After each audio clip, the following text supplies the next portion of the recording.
your fitness, your focus, your concentration, your discipline, and your support system, of course. And you keep yourself mentally and physically alert and fit. You keep climbing up. Life is all about a climb. You can also grow up to open new schools. You can also grow up to serve the country. You can also open up to open new factories. The Cherian family, Madam Principal, dignitaries on the dais, parents, faculty members, and my dear children. It's an absolute honor to be with you this morning in this very well-known, very privileged school.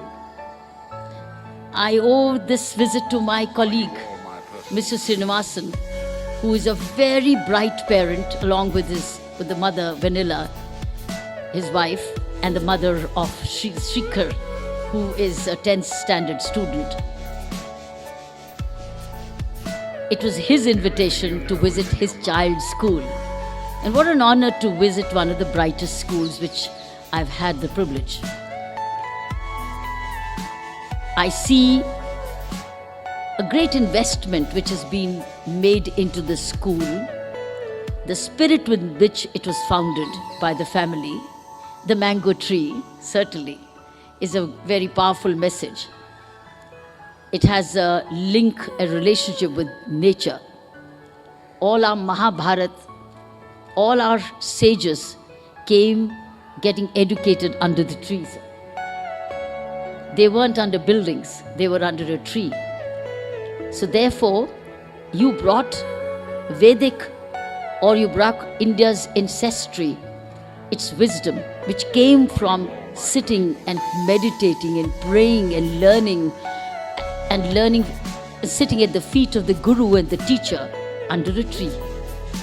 So this has a spiritual heritage. It's linked with India's ancestry, India's wisdom. I'm therefore very happy to be amidst you. For me, it's always a joy to go back to children and go back to education, because I remained a student till now. After doing my master's, I went to do a law degree, I went to do a PhD, I went to do a post-PhD, start to write books. Once you become a student, you remain a learner all your life. And therefore, education has been so much an integral part of my living. Therefore, at any invitation which comes and I can have an opportunity to return to an educational institution, I do, depending on the time availability. Because I do know that reaching out to the educational community builds the future, leaves a seed of some inspiration in the coming generations.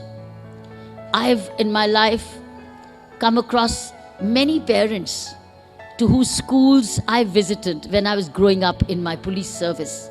Because I never lost an opportunity, as I said, even as a police officer, to go back to schools, because then I was trying to promote road safety, I was trying to promote crime prevention, personal discipline, law abiding, etc. So many parents who've now become parents, when some of them go back to the day when I got an opportunity to interact with them. And what is it that I can share with you today is that you will bear the fruits of all that you invest now. I'm bearing it now. It's the law of nature. You will bear the fruits of as much of hard work. You may study under a mango tree still. You may not have the best of the building.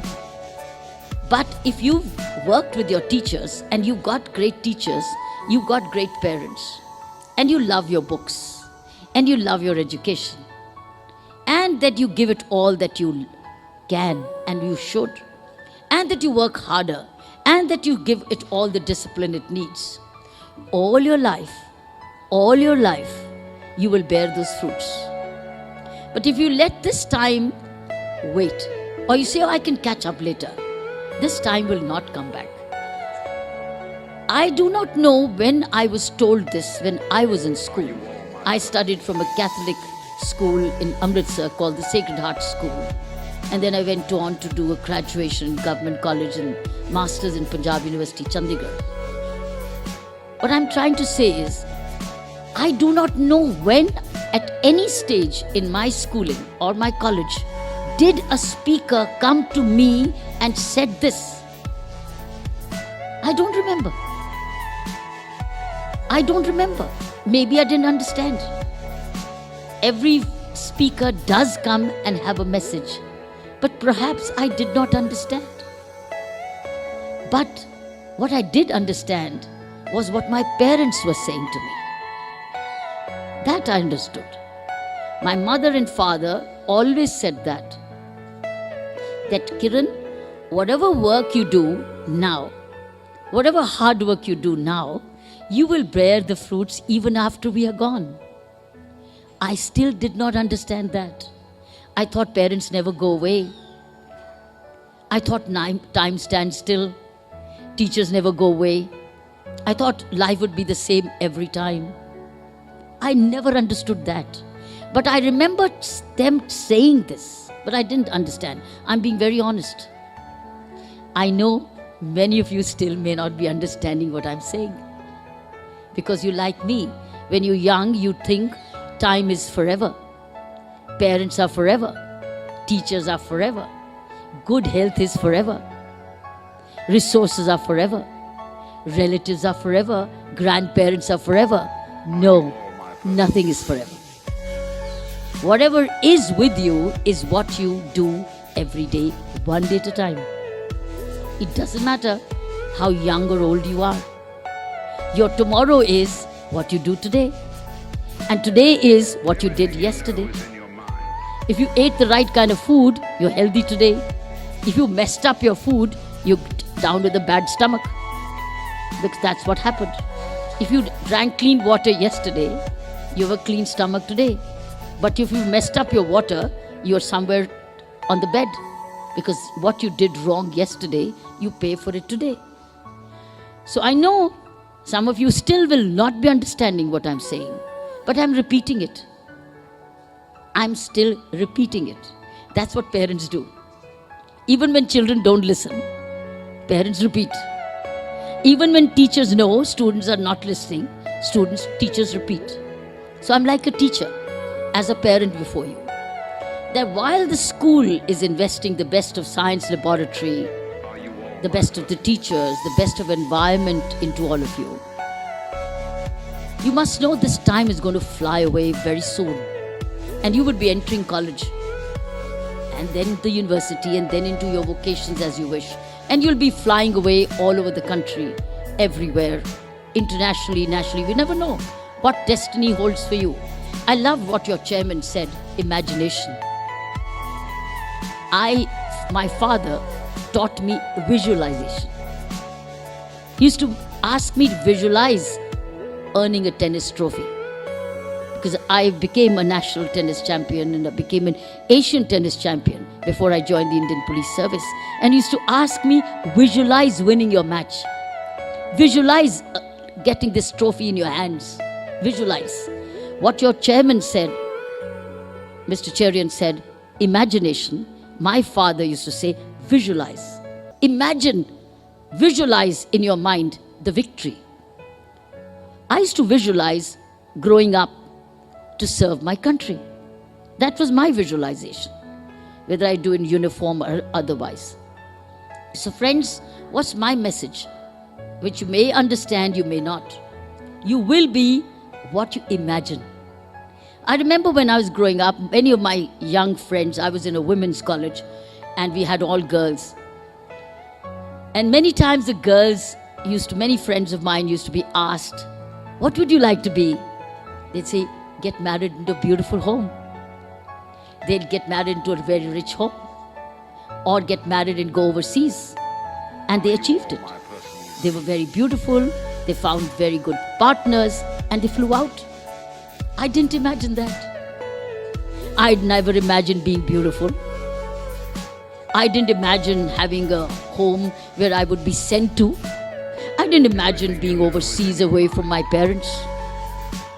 And nothing like that happened. I chose my own home. I chose my own life partner. I decided to look the way I want to look. Whether you call it beautiful or not doesn't matter. I have to look beautiful for myself. I cut my hair to play tennis without hair problem. Without my hair getting drenched all the time, tying my long hair, I cut them because I wanted to be a champion without my hair problem. They dripping all away, coming into my eyes. I did what suited me to meet my visualization. I did everything to meet that dream, that imagination. What fitted into that imagination, I did that. Wore a uniform to serve my country. And then work harder to do more. What I'm saying is, we are what we visualize. If I had visualized being in a beautiful home, being cared for, overseas, everything was possible. I did overseas. I did a great United Nations assignment, but came back because I wanted to come back to serve my country, to be close to my parents, because that was my visualization. So friends, what I'm saying is that dream, imagine, write down, read it, live it, and plan your journey accordingly. And that's where your teachers help you, your parents help you, you help yourselves. If you don't speak it out, you don't verbalize it, or you just say wishing, it's not wish. It's not a wish. It's actually a goal, a destination, but it's a step towards it. You can't climb the Mount Everest by helicopter. A copter can pick you up and drop you right at the Mount Everest summit. Would you be the Edmund Hillary? If a chopper picks you up and puts you right at the Mount Everest summit, would you be the Edmund Hillary? No. Edmund Hillary is only one who went one step at a time, prepared himself for it, and then one step at a time, one axe at a time, and he went up and climbed and became the first person in the world to do that. So it's a staircase, and your every day is one step at a time. You can't double step this year. There's no double step. You can't fast forward this. You can read a book very fast. It's pages you can turn. But these pages of your life, you can't turn fast forward. No. God, make me 20-year-old now. I'm already 15. I want to be a champion right now. God doesn't do that. God doesn't listen to that prayer. Yes, He fast forwards rewards if you work harder. If you work harder, He gives you faster rewards. That's what Lord does. And that's also called the law of nature. So I would say, if I would share anything for you, is this. I'm a product of visualization. Like now, as Lieutenant Governor of Puducherry, I imagine Puducherry to be an honest union territory. So what do I do every day? Get up every day and fight corruption. I fight unethical behavior. I reach out to people to serve. It's again visualization. I'm not doing anybody being told to do. The President of India doesn't tell me. Though I owe my job to him, he appointed me. But he doesn't tell me that do this every day. I just do it because that was my goal. That was my visualization to grow up to serve my country. And when that's the goal, then you plan accordingly. Then you plan your strategies to reach your goal. That's called one step at a time. So, what is my message? If you remember, when you grow up and you meet me again, or you meet your teachers, and you remember this day with the mango tree announcement, is that she told us, you may forget my name, but you might remember a Lieutenant Governor who was a woman in Pondicherry. This is what she said. And she said that life is like a ladder. It's one step a day, one day at a time. Keep climbing it, but if you keep climbing up the right way, you're bound to continue to go up. But if you stop, then either you decline or you fall, because it is a steep climb. But it's a sure climb if you keep your poise, your fitness, your focus, your concentration, your discipline, and your support system, of course. And you keep yourself mentally and physically alert and fit. You keep climbing up. Life is all about a climb. You can also grow up to open new schools. You can also grow up to serve the country. You can also open up to open new factories. You can do anything you want. That's your imagination. And that's your visualization. So I'm only strengthening, I'm carrying forward the spirit of what your chairman said. And that is behind the creation of these schools and institutions of these kind, which build the future of our country. Wish you all the very best. With Christmas season ahead, wish you all a very, very Merry Christmas. With the new year ahead, wish you very, very Happy New Year. With Pongal ahead, wish you a great deal of festivities. So it's a festival season ahead. Wish you all a very, very happy festival season. Thank you very much.